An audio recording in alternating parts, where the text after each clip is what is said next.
All right, so here we're getting started on day 3 of our 17-day kitchen remodel project and 2 bathrooms. The first project of this day was to get started on a soffit box that I designed for the new kitchen. We're having this extra soffit box that's going to run across between these 2 walls. It's going to house a couple of recessed lights, and also it's going to provide the framing for an island range hood. We replaced this existing large upper cabinet area that really blocked off the vision between the room, and we wanted to just have an island range hood that would really make the room feel more open. So this guy going up and down the ladder right here is my friend Luca. He's helped me out on a couple other projects. He helped me out on a deck project, and he's a really great builder, a guy that I trust to sort of, I can give him a task, and he's going to do it very well. So here you see him just cutting open the sheetrock on the ceiling to get this opened up so he could get into the 2x4 framing of the roof. These are all vaulted ceilings throughout our house. We don't really have an attic space in most of our house, so there's just insulation here, and then the roof line is just over this. So he's got it broken up here, and now he's getting some 2x4s out, and he's going to start working on the framing for the soffit box. Here over on the right, you see I'm working on some electrical project here, cutting open the wall.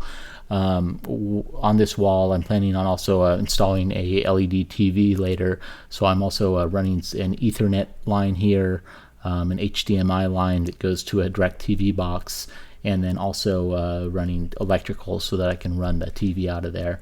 So I'm just sort of cutting open the wall here and planning out the electrical for this area while Luca works up here. So Luca's got the 4 outer 2x4s set here that sort of define the shape of this soffit box that's being built, and he's running some tension lines here that he can use as guides for putting the rest of the 2x4s in. It's a really smart move to make sure that the project goes quickly and that he knows everything is in line and level. So here you see I've got a bunch of wires hanging from the right side of the screen here. This is just all the electrical, the HDMI, and the Ethernet. So at this point, my brother Neil is off. We're also remodeling the flooring in a bathroom that's completely across the other side of the house. He's off demolishing the rest of the flooring in there, prepping so we can retile that bathroom as well. So this project ended up being a kitchen plus 2 bathrooms and the 2 pantries in the kitchen. We remodeled all that all at once. So yeah, at this point, Luca's got the soffit box coming together really well here. Here's Neil done with the demolition of the other bathroom. And here you see I'm using an oscillator tool to cut open the wall here. That's a good alternative to a box cutter. The oscillator tool works really fast, makes really clean cuts.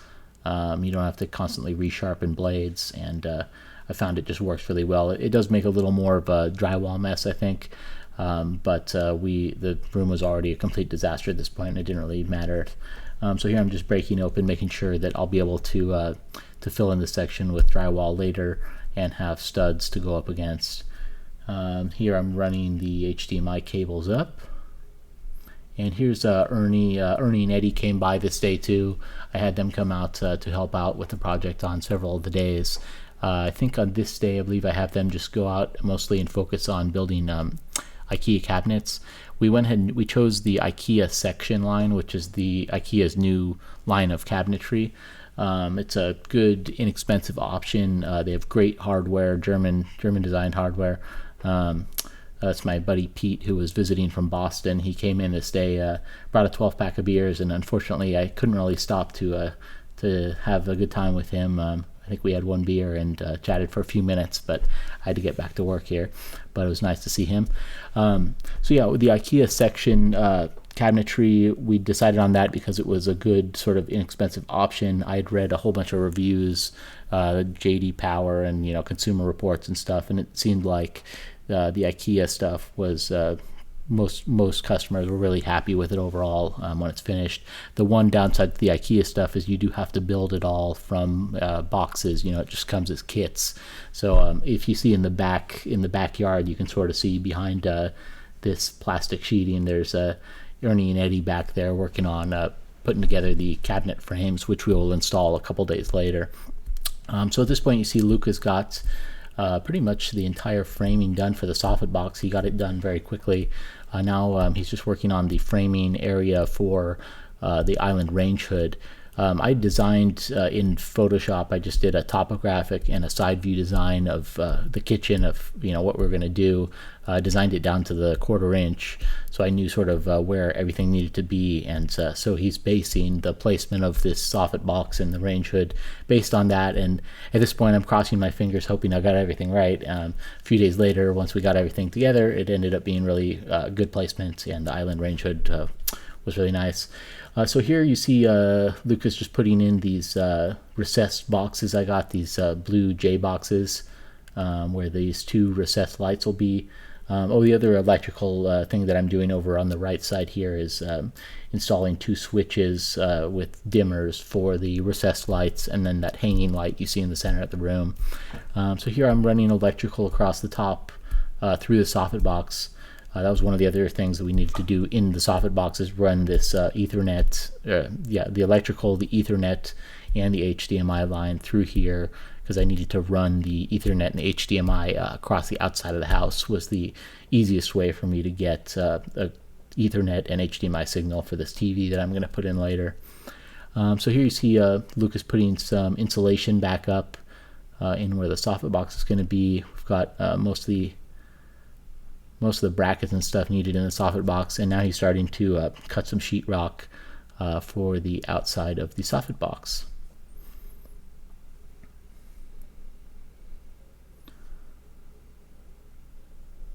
So the plan is on this day, we hadn't actually finished all the demolition. There's one of the walk-in pantry still has some tile, and it's a little messy, and the general floor in the kitchen too has a lot of mortar, old bumps in it and stuff. So we still need to do some more demolition this day. We just decided, because I could get some help earlier on in the day, that we'd work on the Soffit box and some electrical work first, and then when these guys headed out for the day, we decided we'd do some demolition right towards the end of the day. And I think this day actually ends up being one of our longest days for Neil and I anyway.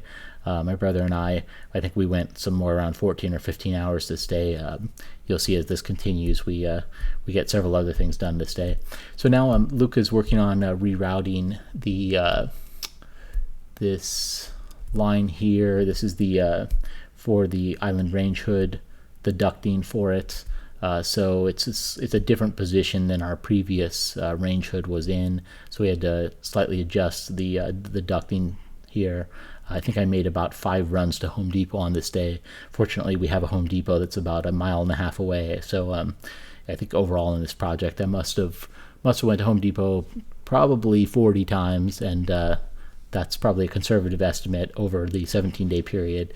I know many days I went there at least 3 or 4 times. So here Luca's putting up the sheetrock. I've just returned from Home Depot with a couple different options for the ducting, and we're just deciding on what the best way to do this is. So also on the left wall over here, you see Ernie did some work doing some plumbing. He replaced the drain line and the plumbing for the sink and dishwasher and reverse osmosis. So here we go. Now we're on to the demolition phase for the day. We've got the Soffit box all framed out, and here you see Ernie and I working on breaking up and cleaning up the floor. We're just trying to get it as even as possible. And Neil and I wanted to try to get to the stage of pouring Levelquik at the end of this evening. So that's the ultimate goal, and we did actually get to that, as you'll see in a few minutes. So at this point, we're just trying to break everything up. We go into the pantry and clean that area up here too. So Levelquik is a self-leveling sort of cement mix. It's very liquidy when you mix it up. It skips forward a little there, and at this point we've pretty much broken up all the all the random bits on the floor, and I'm just trying to clean up and get prepped for the pouring of the Levelquik. So yeah, the Levelquik, when you mix it up, it's very liquidic, and so when you pour it on the floor, it naturally levels itself out and creates a nice, even, smooth surface that you can go and tile on later. So you're not going to have issues with tile edges popping up in areas and down in others. It just makes it much easier to move on with the tiling, and also much easier to do the layout stage of the tiling, which you'll see in, I believe, the next video. So here Neil and I are just removing random nails from existing base trim that was there, just trying to get everything out of the way here. So we can do the Levelquik. So one of the challenges with the Levelquik too is you have to basically do it all in one consecutive pour. You can't dilly-dally around and pour a little bit and then wait and pour some more, since it dries very quick and hardens very quick, and it's liquidic, and you basically want to pour the whole room all at once so the liquid all sort of melds together and self-levels across the entire floor. So basically we have to get the room completely prepped, so there's nothing we're going to slow us down once we start the Levelquik process. And once we do, I'm going to be outside constantly mixing more Levelquik. I think we went through probably 6 or 7 buckets, maybe more, and I'm mixing it as Neil starts pouring it, as you'll see in a second.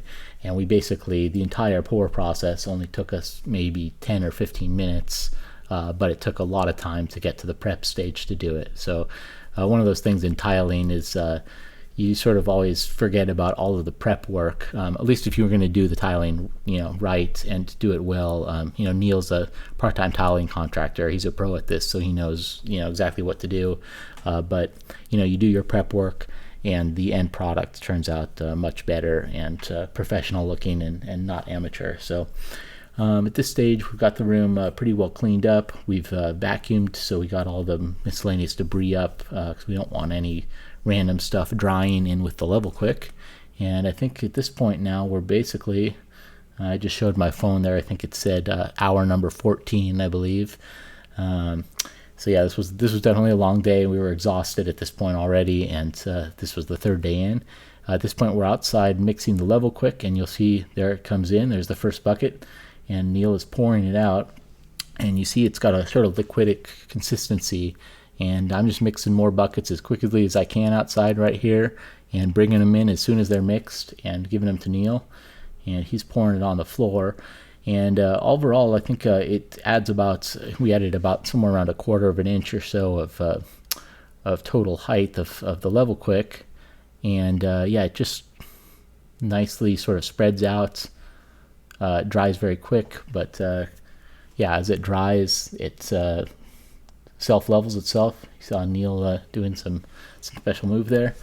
And yeah, that was basically the last thing we did at the end of this evening. And we were really happy when we woke up the next morning. It was a perfectly nice, smooth surface, and it was ready to be tiled on. And so you'll see that in the next day, day 4.